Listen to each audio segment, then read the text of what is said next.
রাত্রে দিনে সকল সময় বাহিরের লোক আইসা এখানে 10-15 জন তারা আড্ডা দিতেছে, করতেছে। এখানে মাদক ব্যবসা এবং সেবন দুটোই হয়। আমরা প্রশাসনের দৃষ্টি আকর্ষণ করে বলছি যাতে আমাদের এলাকা থেকে মাদক চিরতরে শেষ করা যায়, এই জন্য প্রশাসনের দৃষ্টি আকর্ষণ করছি। মাদক কারা বিক্রি করে? শিপু গডফাদার সব বেচা কিনা সব করে। শিপু বলতে নজরুলের মেয়ের জামাই।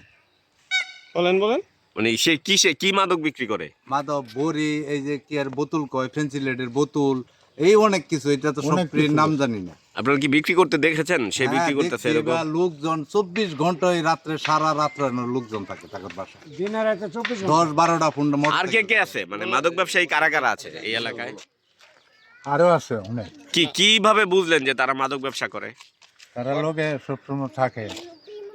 এই আশেপাশে কি ছোট বড় মিলে কি পরিমাণ মাদক ব্যবসায়ী হবে? অনেক নাকি? সংখ্যাটা কিরকম হবে? 15-20 জন। এই আশেপাশে এই আশেপাশেই 15-20 জন। সবাই মাদক ব্যবসার সাথে রিলেটেড। ব্যবসা মনে হয় খাওয়া দাওয়া করে বেশি। আচ্ছা, ওই আরো কিছু নাম বলেন কারা জড়িত। আপনি বলেন কে জড়িত বলেন। যে আমাদের এলাকায় ওই যে নজরুল সাহেব আছে, নজরুলের মেয়ের জামাই, তারপরে আছে শফিকুল, তারপরে আছে জাহাঙ্গীর, তারপরে আছে আরো অনেক লোক আছে। তাদের মাধ্যমে তারা অনেক লোকজন রাখে এলাকার মধ্যে। তারা সবসময় মাদক বিক্রি করে। কেউ কিছু বললে তারা হুমকি দেয়, লোকজন লাঠি সোটা নিয়ে খারাপ থাকে। আমরা এটা সুষ্ঠু বিচার চাই এবং এলাকা যেন ভালোভাবে লোকজন চলতে পারে, এই আমার দাবি। এই আরো দুইটা মারামারি হয়েছে শুধু এই শিপুর কারণে। আঙ্গর ফ্যামিলিটা, গোষ্ঠীটা, এই শিপু এন ঘর জামাই আইসা থাইকা আঙ্গর এই এলাকাটা ধ্বংস করে দিছে একবার। তাদেরকে কিছু লোক আছে আপনার, তাদের বাহির থেকে কিছু লোক শেল্টার দেয়। বাহির থেকে কিছু লোক শেল্টার দেয়। এই ছেলেটাও ওর সাথে থাকতো আগে, হয়তোবা তারা কোন ছেলেটাকে কাকে মারছে? মিলন ওর সাথে, শিপুর সাথে আগে থাকতো। হ্যাঁ, এখন তার সাথে থাকে না। হয়তোবা কি লিয়ে দণ্ড হয়েছে জানি না। রাত্রে তারে লোকজন নিয়ে খুব পিটাইছে।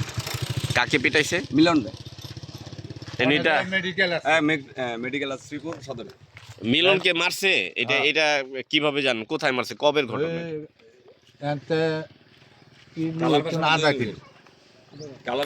কালার পেছনে 2 নম্বর গেটে। আচ্ছা, মিলন কি জড়িত ছিল মাদক আগে ব্যবসায়? ছিল, মানে এখন থাকে না। আচ্ছা, এখানে কি আশেপাশে মসজিদ আছে বা স্থানীয় কোনো ইমাম সাহেব এই ব্যাপারগুলো জানেন? ওই যে আমার আপনি কোন মসজিদের ইমাম?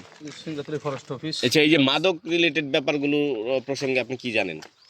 না, আমাদের এলাকার মধ্যে এটা দীর্ঘদিন যাবত এটা এই কাজ চলতেছে আর মাদক ব্যবসা চলতেছে, কিন্তু এটা এলাকাবাসী যুবকে দিতেছে না বা তারা এটা জোরপূর্বক এটা করতেছে, এতটুকুই জানি। কিন্তু গত কয়েকদিন ধরে বিশাল গন্ডগোল, মারামারি, এই রাহাজানি, হানাহানি এগুলো হইতেছে।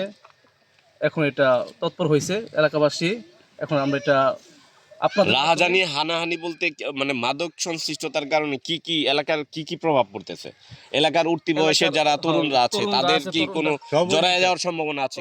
জড়ায় যাইতেছে। এখন তো এগুলো 14 থেকে 15 বছর বয়স, তারা এর মধ্যে জড়িয়ে যেতেছে আর আপনি ইমাম সাহেব হিসাবে কি এই ব্যাপারটা নিয়ে প্রতিবাদ করছেন আগে পরে বা মসজিদে সবসময় আলোচনা করতেছি? এটা প্রতি শুক্রবার আলোচনা মাদকের বিষয়ে, মাদকের বিষয়ে মসজিদেও বলে, মসজিদে প্রতি শুক্রবার আপনারা সবাই একটু একযোগে বলেন তো এইগুলার কি যারা জড়িত বিচার চান কিনা?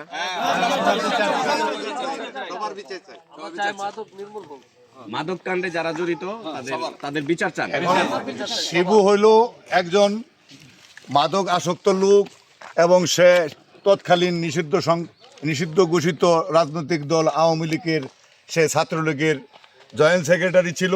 সে এখানে গর্জমাই থেকে কিছু লোক সংগ্রহ করে সে মাদকের রাজ্য তৈরি করে নিয়েছে। তাদেরকে আমরা প্রতিহত করার জন্য এলাকা থেকে আমরা সোচ্চার হয়ে তারে প্রতিহত করার চেষ্টা করলে সে আমাদেরকে বিভিন্ন সময় বিভিন্নভাবে ভয়ভীতির প্রদর্শন করে বলে যে এলাকার নেতৃস্থানীয় লোক তথা প্রশাসনকে ম্যানেজ করি আমি আমার কাজ চালিয়ে যাব, কেউ আমার কিছু করতে পারবে না, এবং সেটা অনেক খারাপ ভাষায় সে ব্যবহার করে বলছে, যেটা এখানে বলার মতো নয়।